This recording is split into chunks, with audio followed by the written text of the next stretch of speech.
Why sure, Mr. Plunkett. I'd be happy to help clarify things for you. If you watch the rest of this video, I'll show you exactly why BP Oil Disaster is one of the biggest hoaxers out there. He has many pointless videos of Soho and stereo A and B footage. The problem is that he has completely no idea of what he's talking about when he looks at them. If he spent half the time he does making the videos on research about what he's looking at, well, he would never make the videos in the first place because he would know that everything he's talking about is 100% garbage, like in this video. I found this UFO on Soho Lasco 2. It's just incredible. It has this laser beam coming out the bottom of it. And in this video. I put together this video the last couple days showing some what I believe to be UFOs and lasers. I mean, he's almost as crazy as this guy. To have sharks with frickin' laser beams attached to their heads. But if you look at these, the shapes of these objects, and they definitely have lasers coming off of them. I mean, just look at that. Really? Are they ill-tempered? Absolutely. Well, that's a start. So, I did some research about these two images, and eventually emailed someone at NASA about it. He happens to be a Soho project scientist, and no, he is not part of any conspiracy. Here's what he had to say about the images. The bleeding dot at the end of a streak you're seeing in the LASCO C2 image is caused by a cosmic ray or high-energy particle, which hit the CCD of the LASCO camera under a glancing angle. It was cutting through the detector, creating charges along its path, until it was stopped in one pixel, dumping all its energy into that pixel, and by that creating more charges than the CCD can hold in one pixel, which in turn causes the overexposure and bleeding. I posted legitimate explanations on BP's videos, but I was quickly blocked by him and attacked by his followers and accused of being a government informant. So I'll be clear.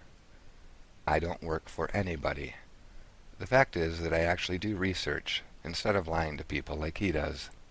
The team at Soho has so many crackpot couch astronomers like BP calling these things UFOs that they even put up a tongue-in-cheek website about how to make UFOs out of the images. These are cosmic rays interacting with the detectors. I mean, does he want us to believe that every streak in this picture is a UFO shooting a frickin' laser? Frickin' laser beams that... Are we to believe that BP doesn't know this page exists? See, the thing is, BP knows that he is misleading people and being deceptive. I think what happened is that when his channel used to be about the oil spill in the Gulf, he gained a following, and now that there is no more attention on the oil spill, he had to find something else to keep his viewers' interest. Why would he want to do that?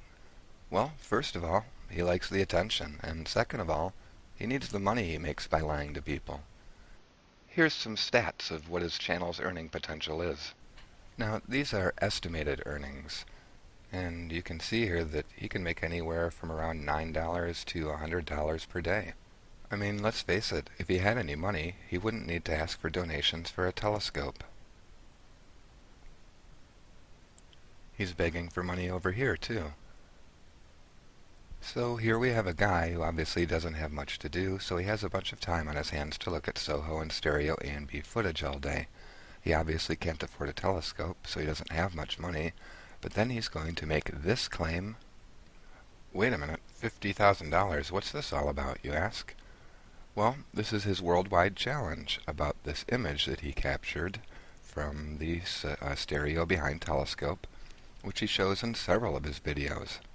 He captured this picture from stereo behind EUVI-195, and in the upper right-hand corner, he seems to have found a miraculous UFO. Then a few days later, he went to the NASA website to look at it again, and it was gone, and this picture was in its place. From the same stereo behind EUVI-195, from the same dates. So I guess that's why people probably accused him of photoshopping this image in. to the photo, and he subsequently issued his $50,000 worldwide challenge. But since he knows that this image was on the website before this image, of course, BP's solution is that NASA is covering up UFOs in its images and then deleting the data. And somehow he noticed the URL was different in the two images, because the original URL ended in N7EUB, whereas the new URL ended in N4EUB. Don't worry, I'm going to get to how a guy who can't afford a telescope can afford to offer $50,000. Bear with me. Let's go to the Stereo website. By the way, this web page is not hidden anywhere. It's on the Stereo website under the Learning Center.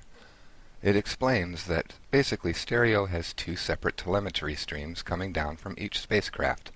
One is the space weather beacon telemetry, and the other is the science recorder playback telemetry. And I'll summarize. Basically, the beacon telemetry is a crummier photo. It's not as sharp or crisp. And the science recorder playback telemetry is the higher quality version of the photo. I encourage you to read the information on this page.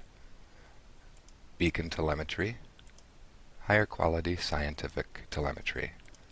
Blurry beacon telemetry, crisp scientific telemetry.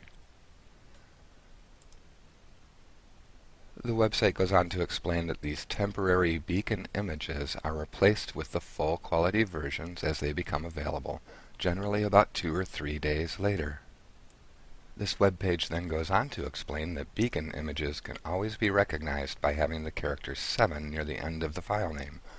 For example, N7EUA, while the full resolution images will have the character 4 in that location. Beacon image, 7EUB, scientific image, N4EUB. I really don't think this information is news to anybody who seemingly spends all day on the Stereo website. The fact is, he must have known about this, and that is how a guy who needs money for a telescope can offer $50,000 to anyone proving the images were altered, because none of the images were altered. They're just two different images compiled by two different sets of data. The problem is that BP claims that this image and the data were taken down from the NASA website, but the fact is that's massively incorrect. The Stereo website clearly states that although the initial beacon JPEG images on the browse pages are replaced by high-resolution images as they become available, the original FITS versions of the beacon files are saved. Let's find out about these FITS files. He was looking at Stereo behind. So we'll go to the files for the images from the Stereo behind telescope and the EUVI.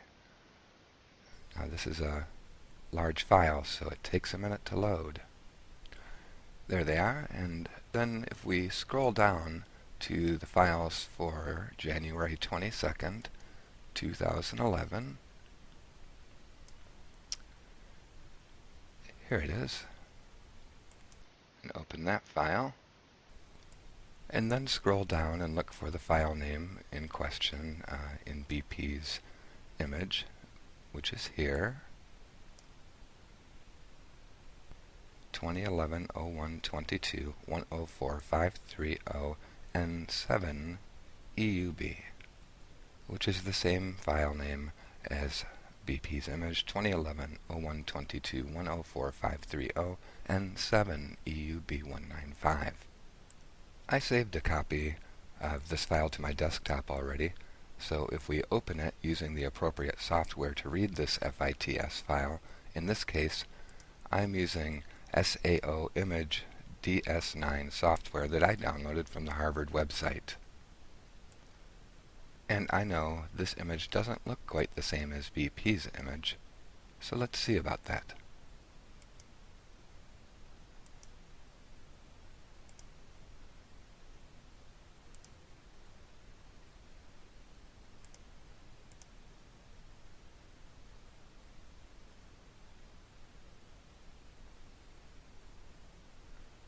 starting to look a little better. And we'll just take a look at BP's favorite corner, and by gosh, there is the image. And it's right here on the NASA website. It seems they haven't taken this information down at all. So if we had a lot of time to sit here and play with all of the contrasts and color, I mean, we could eventually get this to look very much like BP did in his photo when he messed with the contrast and the brightness. But I don't want to be a bore. The point is, the data is still on the NASA website, and BP lied when he said it was removed. BeePeeOilDisaster is a hoaxer, he is misleading his audience, and he knows it. So, Mr. Plunkett, the more you watch videos on YouTube, the more you will run into people like BeePeeOilDisaster trying to deceive you. My advice would be to get used to doing your own research and to follow users who are well informed and do their own research. I hope I have helped, and feel free to visit my channel anytime.